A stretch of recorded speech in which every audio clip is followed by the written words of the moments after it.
Hi friends, எல்லோரும் எப்படி இருக்கீங்க? இன்றைக்கி நம்ம கிச்சனில் என்ன பார்க்க போகிறோம் அப்படின்னா, குடல் குழம்பு வச்சுருக்கேன். ரொம்ப சூப்பராக இருக்குது. குடலும் பரங்கிக்காவும் சேர்த்து போட்டு வச்சுருக்கேன். நல்ல டிஃப்ரெண்ட் டேஸ்ட்டாகவும் நல்லாவும் இருக்குது. அது எப்படி செய்யலான்னு வாங்க பார்க்கலாம். அதுக்கு முன்னாடி நம்ம சேனலை சப்ஸ்கிரைப் பண்ணி வச்சுக்கோங்க. கூடவே இருக்கிற பெல் ஐக்கானே ப்ரெஸ் பண்ணி வச்சுக்கோங்க. Thank you friends. குடல் குழம்பு வைக்கிறதுக்கு இப்போ ஒரு ஆட்டுக்குடல் சுத்தம் பண்ணி வாங்கிட்டு வந்திருக்கு. ஆட்டுக்குடல் எப்படி செலக்ட் பண்ணணும் அப்படின்னா, நடுத்தரமான ஆடாக பார்த்து வாங்கிக்கோங்க. ரொம்ப முத்தின குடலாக வாங்கினீங்கன்னா நல்லா இருக்காது, வேகிறதும் ரொம்ப கஷ்டமாக இருக்கும்.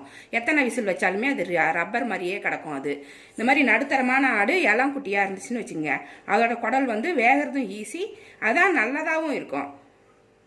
இப்போ இந்த மாதிரி அவங்களே க்ளீன் பண்ணி கட் பண்ணி கொடுத்துருக்காங்க பாருங்கள். இந்த மாதிரி கட் பண்ணியே வாங்கிக்கோங்க. நீங்கள் க்ளீன் பண்ணி கட் பண்ணணும்னா சில பேர்த்துக்கு அதுக்கு கழுவுறதெல்லாம் ரொம்ப பிடிக்காது, அதனால் அது ஸ்மெல் அடிக்கும். அப்படிங்கிறதுக்காக நம்ம வந்து வீட்டில் கழுவுறது கிடையாது. இது கடையிலே கட் பண்ணி வாங்கிட்டு வந்தது. பாருங்கள் எவ்வளோ க்ளீனாக கட் பண்ணி கொடுத்துருக்காங்க. இதை நல்லா ஒரு 5 தடவை வீட்டுக்கு வந்தோடனே நான் வாஷ் பண்ணிட்டேன். வாஷ் பண்ணிவிட்டு ஒரு தண்ணியில் கொஞ்சமாக கிணத்துல தண்ணி வச்சு மஞ்சப்பொடி ஒரு ஸ்பூன் போட்டு அதில் இந்த குடலை ஊற வச்சுருக்கேன். இது ஒரு 1/4 மணி நேரம் ஊறினா தான் இந்த மீதி இருக்கிற அந்த கவுச்சி தன்மையும் போயிடும். இப்போ மஞ்சப்பொடி ஒரு லெமன் புழிஞ்சு ஊற்றிட்டிங்கன்னா இன்னும் ரொம்ப நல்லாயிருக்கும். சுத்தமாக இந்த குடலோட கவுச்சி சுத்தமாக போயிடும். நம்மளுக்கு வந்து கறி மாதிரியே ஆகிடும், மட்டன் மாதிரியே ஆகிடும். இந்த மாதிரி இருக்கணும். இதை இந்த மாதிரி ஒரு 10 நிமிஷம் ஊற வச்சுட்டு திரும்ப இன்னும் ஒரு தடவை கழுவிட்டு எடுத்துட்டிங்கனாக்கா இந்த கவுச்சிலாம் போயிடும். இப்போ இதை குக்கரில் வேக வச்சிடலாம். குக்கரில் அளவாக தண்ணி வச்சுக்கோங்க. இது வேகிறதுக்கான தண்ணியை ஊற்றிக்கோங்க. 1/2 ஸ்பூன் மஞ்சப்பொடி போட்டுக்கிறேன். குழம்புக்கும் நம்ம போடுவோம். நம்ம மஞ்சப்பொடி போடுறதால தான் அந்த கவுச்சியெல்லாம் ஃபுல்லாக போகும். இப்போ இஞ்சி வந்து 1-2 தட்டி வச்சுருக்கேன். ஒரு 2 இன்ச் அளவுக்கு இஞ்சி எடுத்திருக்கேன். இதையும் போட்டு வேக வைக்கும்போது தான் குடல் சீக்கிரம் வேகும். இதையும் போட்டுக்கிறேன். இந்த கழுவி வச்ச குடலை அதில் போட்டுருவோம். பாருங்கள் எவ்வளோ பொடியாக கட் பண்ணியிருக்காங்க பாருங்கள். இந்த மாதிரி கட் பண்ணிக்கணும். பெரிய பெரிய பீஸ் இருந்தால் நம்ம வீட்லேயே ஒரு சீசர் வச்சு கட் பண்ணிவிடுங்க. இதை அதில் சேர்த்துடலாம்.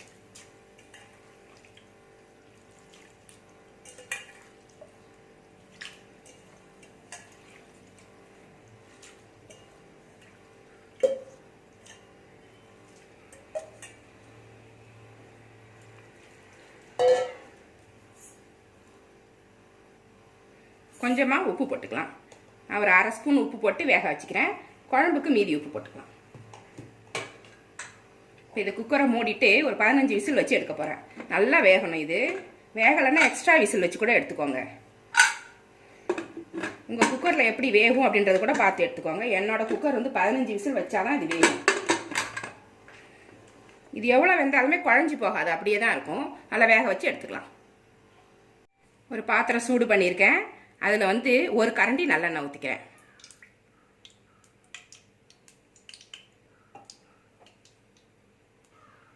தாளிக்கிறதுக்கு பட்டை, ஒரு ஸ்பூன் சோம்பு, ஒரு 5 ஏலக்காய், ஒரு 6 கிராம்பு, பிரிஞ்சி இலை எடுத்து வச்சுருக்கேன். எண்ணெய் சூடாயிருச்சு. எல்லாத்தையுமே இதில் போட்டுக்கலாம். 200 கிராம் சின்ன வெங்காயம் பொடி பொடியாக கட் பண்ணி வச்சுருக்கேன். ஒரு 3 பச்சை மிளகா 2 உடச்சி வச்சுருக்கேன். இந்த மாதிரி இதையும் இது கூட போட்டுக்கலாம். நல்லா பொரிஞ்சிடுச்சு. இதில் போய் சேர்த்துருவோம். இதை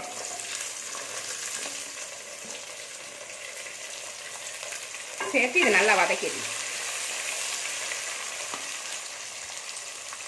வெங்காயம் நல்லா வதங்கிருச்சு. கருவேப்பிலை சேர்த்துருவோம். கொஞ்சம் நிறைய சேர்த்திங்கன்னா கவுச்சி இல்லாமல் இருக்கும்.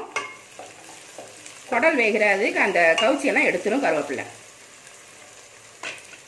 4 தக்காளி சின்ன சின்னதாக கட் பண்ணி வச்சுருக்கேன். அதையும் சேர்த்து நல்லா வதக்கிடலாம்.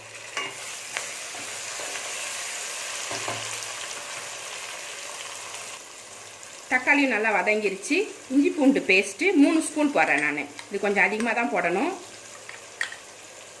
3 ஸ்பூன் போட்டுக்கிறேன். மஞ்சப்பொடி 1/2 ஸ்பூன் போட்டுக்கிறேன். தனி மிளகாத்தூள் இது, அதில் ஒரு 2 ஸ்பூன் போட்டுக்கிறேன். காரத்துக்கு ஏற்ற மாதிரி போட்டுக்கோங்க. மல்லித்தூள் 2 ஸ்பூன்.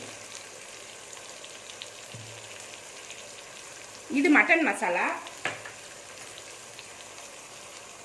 இந்த பிராண்ட் எடுத்துருக்கேன் நான். உங்களுக்கு விருப்பமான பிராண்டு நீங்கள் எடுத்துக்கலாம். மட்டன் மசாலா 4 ஸ்பூன் போட்டுக்கிறேன். ஏன்னா இதில் தான் மசாலா இருக்கும். நம்ம தனியாக மசாலா வந்து எதுவுமே அரைக்க போகிறது கிடையாது. இதுலேயே வந்து எல்லாமே போட்டு அரைச்சி வச்சுருப்பாங்க. அதனால் 4 ஸ்பூன் போட்டுக்கிறேன் நான். 2, 3, 4. இதில் காரமும் இருக்கும், அதனால் காரத்துக்கு ஏற்ற மாதிரி போட்டுக்கணும். உப்பு தேவையான அளவு போட்டுக்கலாம். 1 2. குடல் வேகும்போது கொஞ்சம் போட்டிருக்கோம், அப்போ 2 போடுறேன். அப்புறமா டேஸ்ட் பண்ணி பார்த்துட்டு அப்புறம் மீதி போட்டுக்கலாம். இது எல்லாத்தையுமே சேர்த்து கொஞ்சம் வதக்கிடுவோம். அது கொஞ்சம் வதங்கிருச்சு. இப்போ வேக வச்ச குடலை இந்த தண்ணியோடவே சேர்த்தே ஊற்றிக்கோங்க.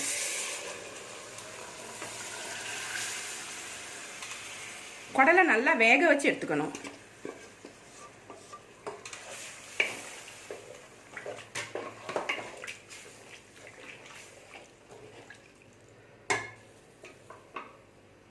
இப்போ பரங்கிக்காயை சேர்த்துடலாம். பரங்கிக்காய் வந்து இந்த மாதிரி பெருசு பெருசாக போடுங்க.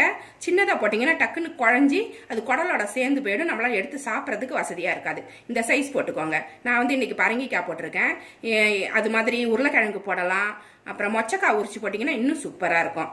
இதை பரங்கிக்காய் சேர்க்கும்போது நல்ல டேஸ்ட் கொடுக்கும், அதனால் இதையும் நான் சேர்த்துக்கிறேன். தனியாக தான் நாங்கள் சமைப்போம் அப்படிங்கிறவங்க அப்படியே கூட சமைச்சிக்கலாம், எந்த காயும் சேர்க்காமலும் சமைச்சிக்கலாம். இது ஒரு டிஃப்ரெண்ட்டாக நல்லாயிருக்கும். குடல் கொஞ்சம் சாப்பிட்லாம். அப்படியே இந்த பரங்கிக்காயும் ஒரு பீஸ் சாப்பிட்டிங்கன்னா அதுவும் அப்படியே கறி மாதிரியே வெந்திருக்கும், மட்டன் மாதிரியே இருக்கும். அது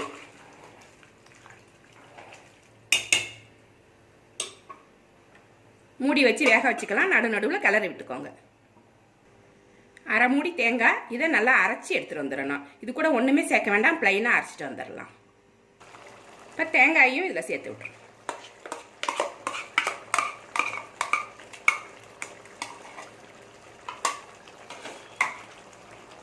நல்லா கிளறி விட்டு தேங்காய் போட்டு நல்லா கிளறி விட்டாச்சு. நல்லா கொதிச்சு ரெடி ஆயிடுச்சு. இந்த சமயத்தில் கடைசியாக கொஞ்சமாக நல்லெண்ணெய் ஊற்றிக்கலாம். மேலே ஒரு 4 ஸ்பூன் அளவுக்கு மேலே ஊற்றி விட்டுருங்க, நல்லாயிருக்கும் டேஸ்ட்டு. இப்போ கொத்தமல்லி புதினா கட் பண்ணி வச்சுருக்கேன், இதை இதுக்கு மேலே தூவிக்கலாம்.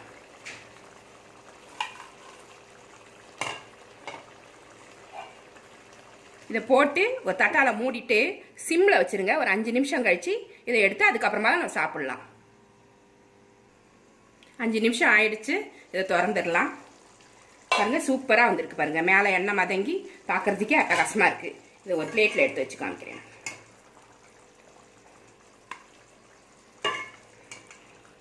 குடல் கறியோட இந்த பரங்கிக்காயும் சேர்த்து போட்டது நல்ல டேஸ்ட்டு, நல்ல அருமையாக இருக்கும். ரெடி ஆனதுக்கப்புறம் இது மாதிரி இருக்கும். இது சாதத்துக்கு மட்டும் இல்லை, இட்லி, தோசை, சப்பாத்தி, புரோட்டா, ஆப்பம், இடியாப்பம் எல்லாத்துக்கூடயுமே இது மேட்ச் ஆகும். இது மாதிரியே செய்யுங்க.